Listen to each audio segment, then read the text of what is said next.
Let's we might as well dive into the other big incident then, seeing as we've already touched on Verstappen in general, and this is the big contact on lap 38, where eh, Verstappen has received the news that he has to give the position back to Hamilton, and this is because of him sort of gaining an advantage, taking the position, as it were, because it's lap 38 that is the contact.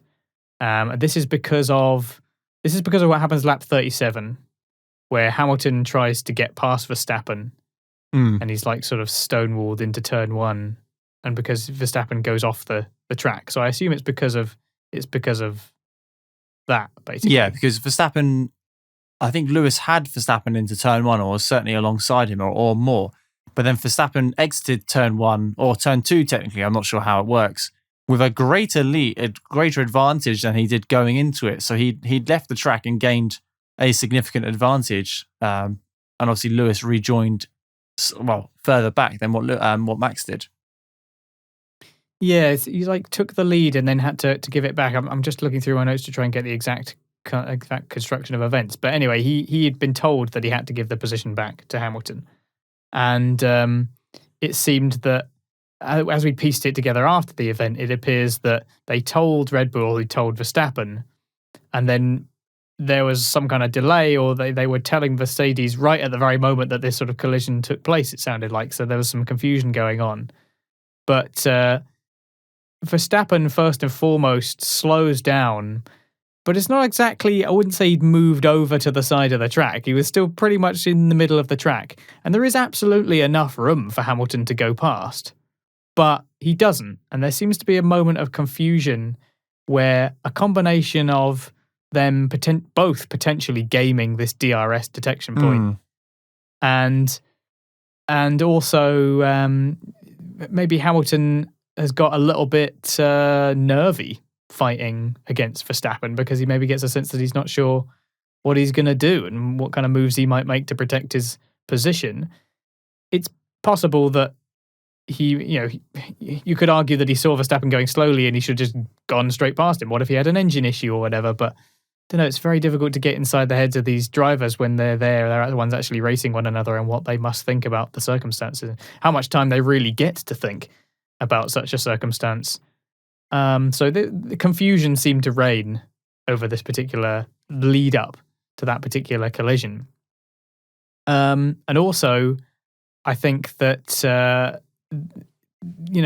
after the race, both of them, mainly sort of from Max's point of view, was all sort of, well, I'm just doing my thing. I don't know what's going on. I don't know what's happening. It's like, well, you're intelligent, experienced racing drivers. Like you must have had some sense of the context of what was going on there. And the big question that comes out of this whole thing, above anything else, is why does Verstappen hit the brakes when there's a car right behind him? I mean, he must know this. He must know that Hamilton is right behind him. So why does he need to hit the brakes there? He's already slowed down. Both of them have. But then he applies enough brakes to cause 2.4 Gs of deceleration, according to the information the stewards had. Yep. That's pretty significant. I don't think you could pull that many Gs in deceleration in your average road car without losing control. So that's a pretty significant deceleration. So I'm just left thinking, why do this? Why do you need to do that? He could have, if he wanted to make it plain that he was letting Hamilton through, move more over to the right.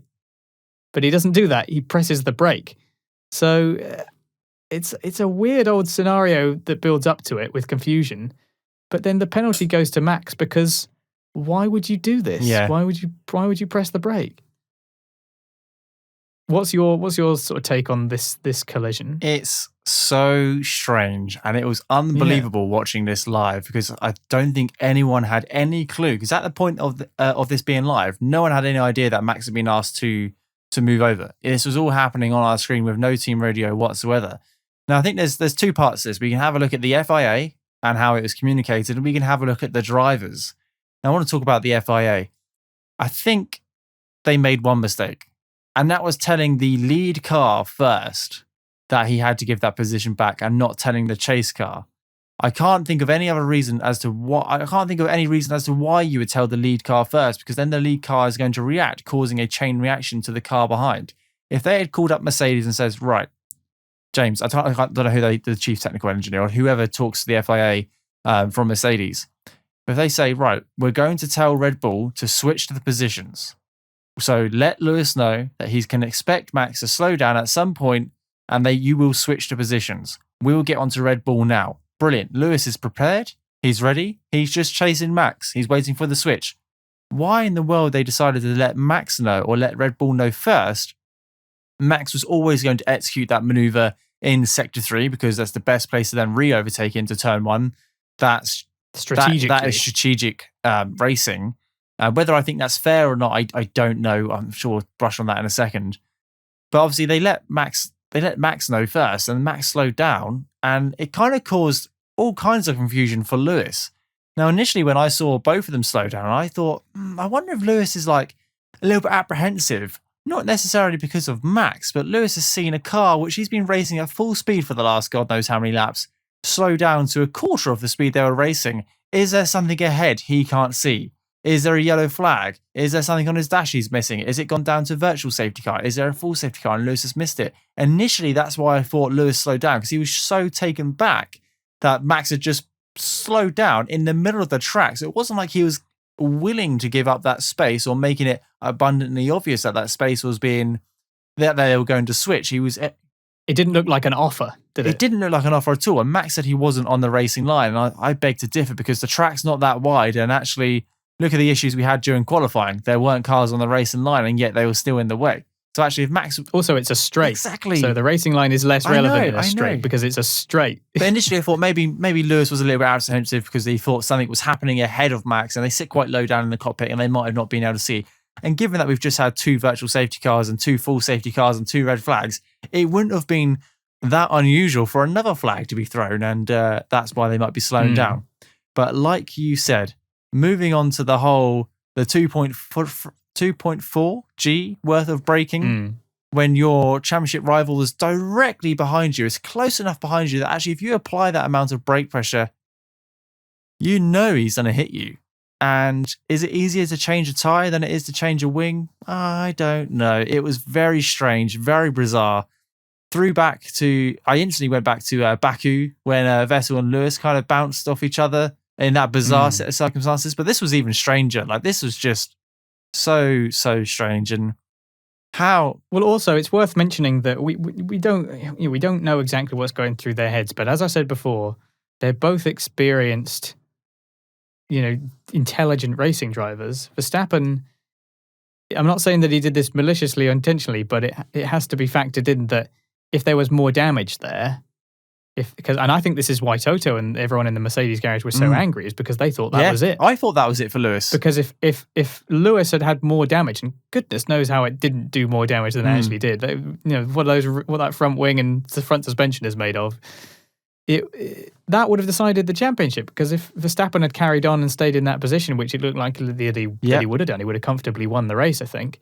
That would have been it. That would have been Verstappen world champion. So imagine if that was what decided the championship. I can't believe that front wing hung on. That's Toto's reaction. When I saw them have that incident, I thought, you know what? This is a very fast flowing, very tight, technical, street-style circuit, and you want your front wing to be in one piece. You don't want bits of the side pod or whatever it's called, the side board hanging off, because actually you want every bit of downforce you're expecting because of the nature of the circuit. And I thought, this is it. They're going to have to box for a new front wing. And they went down the start-finish straight. I thought, Lewis hasn't boxed. Maybe they're taking photos. Maybe they're trying to assess the damage. And then it was just so bizarre. Like, how that front wing stayed on, how Lewis managed to then set faster laps with a broken front wing. That hasn't been mentioned yet. And that in itself is incredible. I don't know how that happened. Yeah. Obviously running lower fuel towards the end of the race. But actually, on a set of hards with a broken wing, he set the fastest lap of the race. I think fair play to the guy. But what an odd set of circumstances. It really is bizarre, isn't it? Like, the worst thing, you think this championship battle can't get stranger.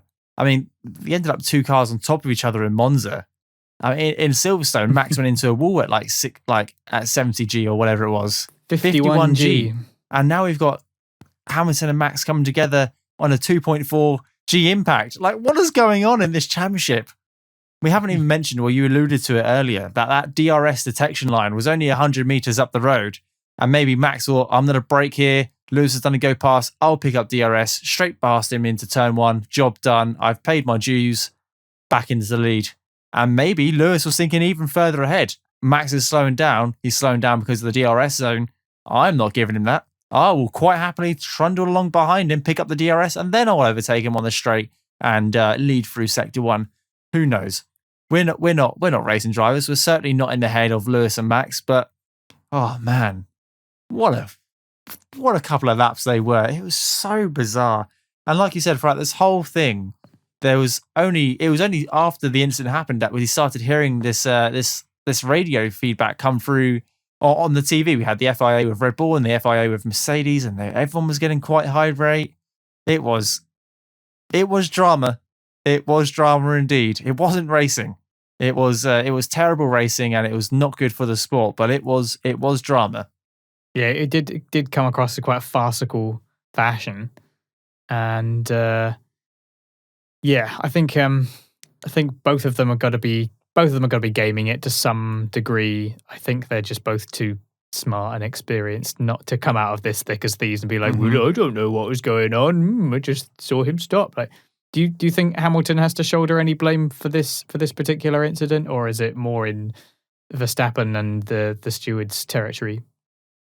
I think it's or Michael Massey, FIA, etc.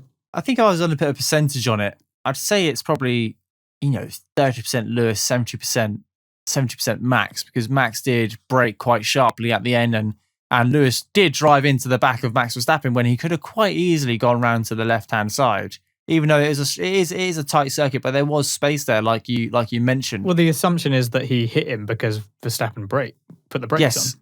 Yeah, but why didn't he just drive past?